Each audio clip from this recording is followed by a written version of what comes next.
মোল্ডের শেপে কাগজ কেটে নিব। যে কোনো ধরনের কাগজ নেওয়া যেতে পারে। এখানে চাইলে বেকিং পেপার কেটে বিছিয়ে নিতে পারেন। অল্প একটু তেল দিয়ে চারপাশে লাগিয়ে, সাইডে লাগানো যাবে না, শুধু নিচের সাইডে লাগিয়ে কাগজটা লাগিয়ে দিব। এবার কেকের উপকরণগুলো রেডি করে নিচ্ছি। 2 ডিমের কেকের জন্য এখানে আমি 1/3 কাপ ময়দা ব্যবহার করব, হাফ চামচ কর্নফ্লাওয়ার এবং হাফ চামচ বেকিং পাউডার দিয়ে দিব। সমস্ত শুকনো উপকরণ একসাথে চেলে এক সাইডে রেখে দিব। 2টো ডিম ভেঙে কুসুম সহ বিট করে নিব 3 থেকে 5 মিনিট।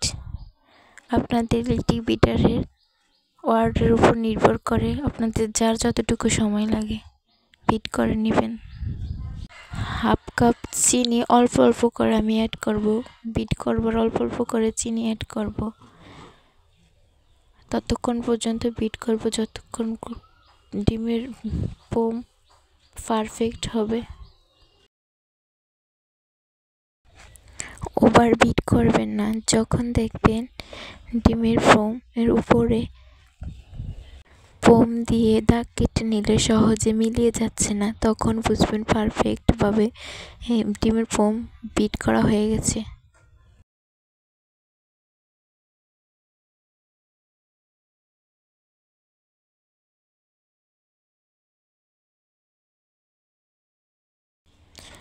অল্প অল্প করে শুকনো উপকরণ অ্যাড করে নিব। সবগুলো একসাথে মিক্স করব না, আলতো হাতে মিক্স করে নিব।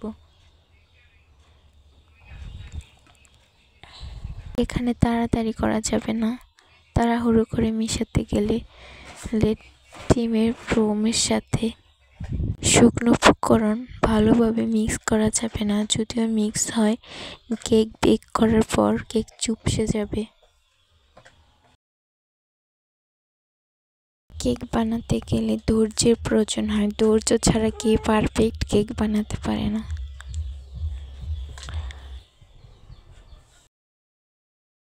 শুরু থেকে শেষ পর্যন্ত সকল স্টেপ ধৈর্য সহকারে ধীর স্থিরভাবে করতে হয়, তাহলে পারফেক্ট কেক বানানো যায়।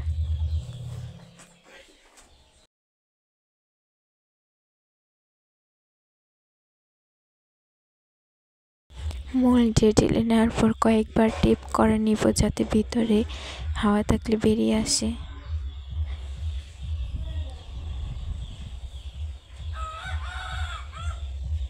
এবার এটা আমি ওভেনে বেক করে নিব।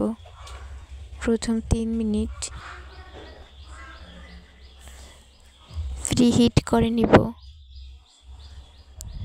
তারপর আমার এটি বেক করতে 8 মিনিট সময় লেগেছে। আপনাদের ওভেনের তাপমাত্রার উপর ডিপেন্ড করে কেকের সময় নেবে।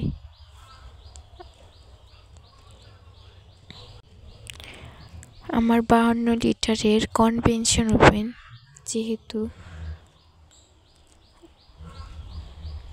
তাই সময় কম লেগেছে।